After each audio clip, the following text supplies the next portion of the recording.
John Healey, what's your reaction to the death of Ayotallah Ali Khamenei? Well, I think few people will mourn the Ayatollah's death, not least the family and friends of those thousands of young protesters murdered on the streets of Iranian cities. I mean, Iran and the regime he's led for so long, it's a source of evil, murdering its own citizens and sponsoring and exporting terror, including to countries like Britain. And the concern now, of course, is that this regime is lashing out. It's lashing out in an increasingly indiscriminate and widespread way.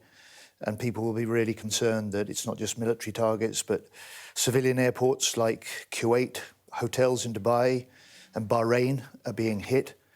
And so that's why we've strengthened the UK defences in the region. We're active in regional defence operations.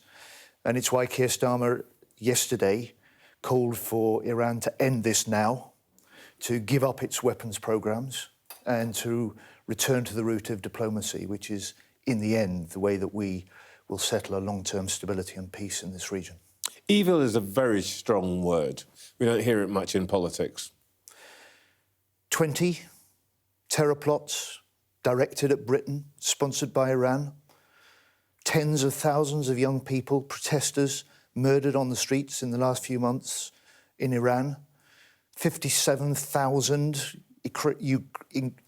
Iranian drones fired by Russia into Ukraine. Proxy groups that destabilise countries right across the region. Make no mistake, this is a regime that menaces other countries, exports terror, murders its own citizens, and must never be allowed to have a nuclear weapons programme.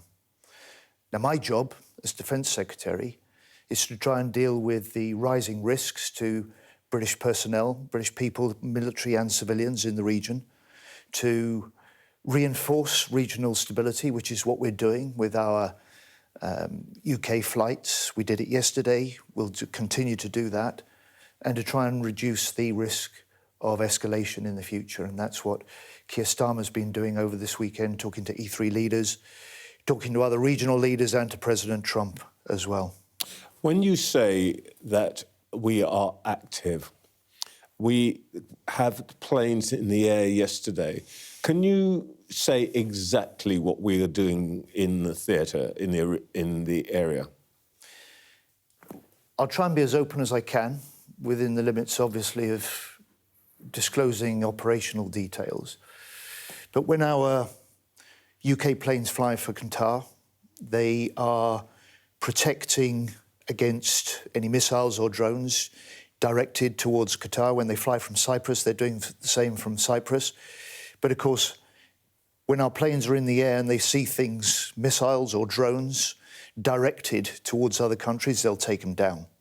And so when I talk about Britain playing a role in reinforcing regional stability and part of coordinated regional defensive operations, that's what I mean. So in practice, the rules of engagement for our forces are that if there is a threat either to, for example, British bases or to the territory of our allies, Gulf states and so on, British forces are allowed to engage. Yes, these rules of engagement, as we would put it in military terms, these operations have been in place for some time.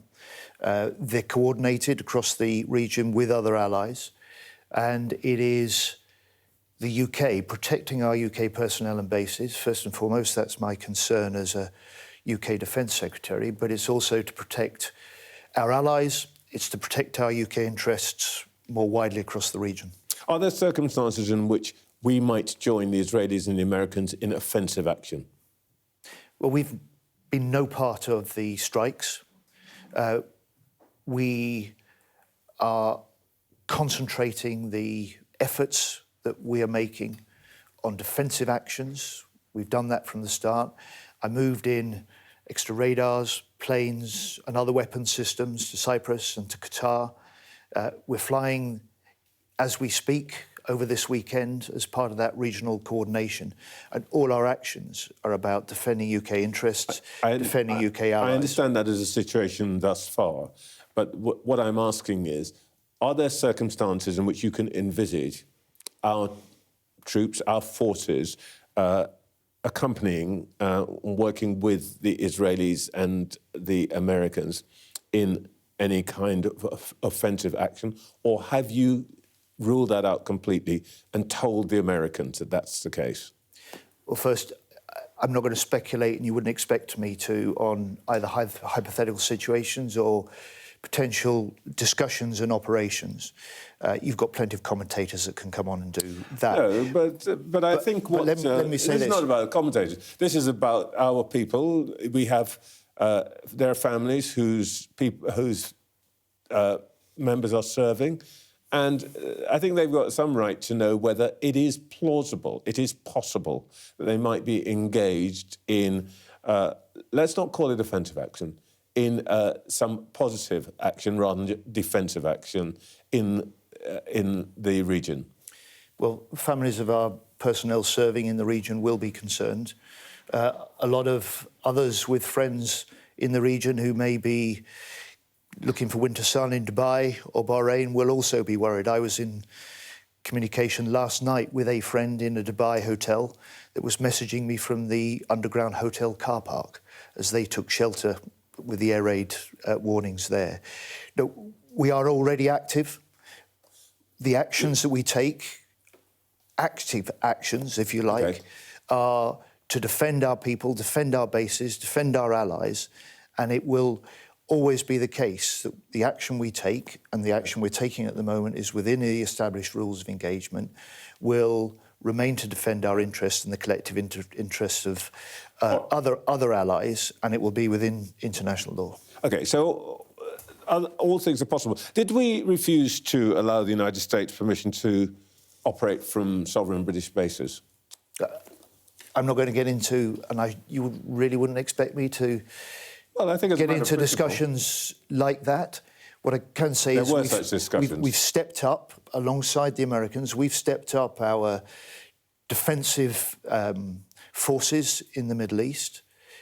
We're flying those sorties. We're taking down the drones that are menacing either our bases, our people, or our allies. And this is a really serious and deteriorating situation, rising risks of increasing Iranian indiscriminate retaliatory attacks.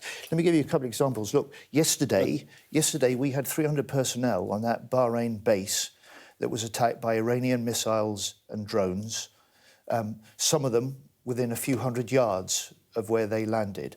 We had 2 missiles fired in the direction of Cyprus. We don't believe they were targeted at Cyprus, but nevertheless, it's an example of how there is a very real and rising threat from a regime that is lashing out widely across the region, and that requires us to act. It requires us to act defensively, but in a very coordinated way. But actively. All right, well, look, just if I may just ask you one more question about what has actually happened. Is this attack legal? Because the president says this was a defensive action because the United States was threatened. I mean, it's quite hard for the average person to see how the United States was threatened by Iran this week. Is this action legal? Look, make no mistake, and no one, I think, generally does, who has seen the way that Iran has menaced us and sponsored terror around the world, been a source of instability in the region, is developing a nuclear weapons program, can be under any doubt about the character of this regime and it's the threat it poses. But to answer your question, no, it isn't. But if the legitimacy of this is that it's a defensive action, you're saying that somehow the Iranians threaten through its proxies, well, you could have said that any time in the last decade. And indeed, if that is the case, we're as much at risk as the Americans. So why aren't we actually involved in this defensive action? We are involved we're involved in our own defensive actions, coordinated, including with the US. But the straight answer to the question of is the US action legal. That is for the US to set out and explain. It's not for me as a Defence Secretary of the UK. I'm here to speak for the UK. I can speak for the very active participation that we have in coordinated defence across the region. And I'm speaking today also about my rising concern about the indiscriminate attacks we're seeing from an Iranian regime that is losing its command and control, with missile commanders increasingly allowed to choose their own targets. And so the risk of us seeing UK personnel and people, that's why my first priority is their protection. Okay. And secondly, to reinforce that regional stability and avoid further escalation. Well, let me pick up something that you've said. Do you have concerns about the security situation here at home? Are we, for example, going to raise the threat level? Well, that'll be for the Home Secretary to make any announcement on that. But I've got full confidence in our intelligence agencies and our ability to deal with the terrorist threats. They proved that in the past. But that will be under review and under discussion today, will it? Absolutely. When you get a regime like this lashing out in the Middle East indiscriminately and widely, hitting civilian as well as military targets, when you have some of its proxies capable of other actions on their behalf, then of course our force protection in the region is at its highest. Our alert and our vigilance in the UK is also high. One risk is that the Iranians strike back economically. And the obvious thing for them to do is to close the Straits of Hormuz, which carries about a fifth of the world's oil trade, and that would devastate Western economies, including our own. Can you guarantee that the Straits of Hormuz will remain open and that we would take action to ensure that? Of course, I can't guarantee the Straits will remain open, but I can tell you that it is critical to nations in the region and the rest of us, as you say. So much of the world's merchant shipping, and including the oil shipping, passes through the Straits of Hormuz, and so that's why Keir Starmer and other leaders have warned Iran not to escalate, not to attack shipping, not to close the Straits of Hormuz, and that's why we're involved not just in diplomacy, but we're involved also in the deterrence and the defensive operations that we are flying and operating with allies at the moment. There's one clear risk, of course, which is that almost whatever happens, oil prices will rise in the short term. Is the Chancellor going to think again about her spring statement, which is meant to happen this week? Might she delay it? And even if she doesn't delay it, would it be wise to delay the rise in fuel duty, which is planned this month? Well, first, she is watching very closely, as you'd expect, any movement in the oil prices. We've seen before, when Russia invaded Ukraine, that the price of war is so much greater than the cost of deterrence. We saw then double-digit inflation, and we're still paying higher energy prices and food prices now after that invasion. It underlines the importance of what the Prime Minister called for yesterday, which is for Iran to end this now, to get rid of its weapons programs, and return to the route to negotiation. Yeah, they're not going to do that. There is certainly the prospect that British families are going to have to pay the price of what is going on now.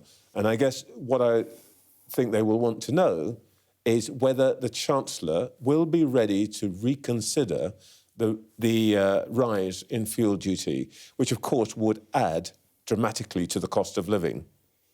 Look, if we're less than 48 hours into this current conflict, the Chancellor is watching this very closely. And as you'd expect as Defence Secretary, my first concern is protecting British people, military and civilians in the region. It's making sure that we can protect our bases, we can protect our allies, but we do what we can either by defensive military action or by diplomacy to prevent the risk of further escalation and therefore a greater impact on people's living standards and prices in Britain and in other countries. All right. It would be remiss of me not to ask you about events, political events this week. You suffered an absolutely devastating loss in a by-election in Manchester this week. And part of the reason that you suffered that loss was that electors in that constituency believed that you took the wrong position as a government on the issue of Gaza, on the Middle East, that you were in the wrong place in supporting Donald Trump and so on. Is there a danger now that actually by, as you call it, being active in support in some way of what Mr. Trump is doing now, that will increase the feeling of hostility towards Labour and create an even worse electoral position for you than you've got at the moment? I don't read the results in that way. And I say that from having been on the doorsteps in Gorton and Denton. People there are still feeling the pressure of cost of living rises, and they are frustrated at the... And they're about to raise their petrol prices again. And they're frustrated at the pace of change. I get that. I would say that there is a risk of over-interpreting a one-off by-election result like this. I remember watching the Conservatives lose 20 out of 21 by-elections after 2010 and then go on to win the 2015 general election. OK. And so I would say, look, we have to read the results right. We have to redouble our efforts to deliver the sort of change that people voted for less than 18 months ago. And remember also that as far as the government goes, we got 3 years to restore that confidence that we're there doing a decent job to make the changes they want to see. On that spectacularly optimistic note, thank you very much, John Healey. Okay.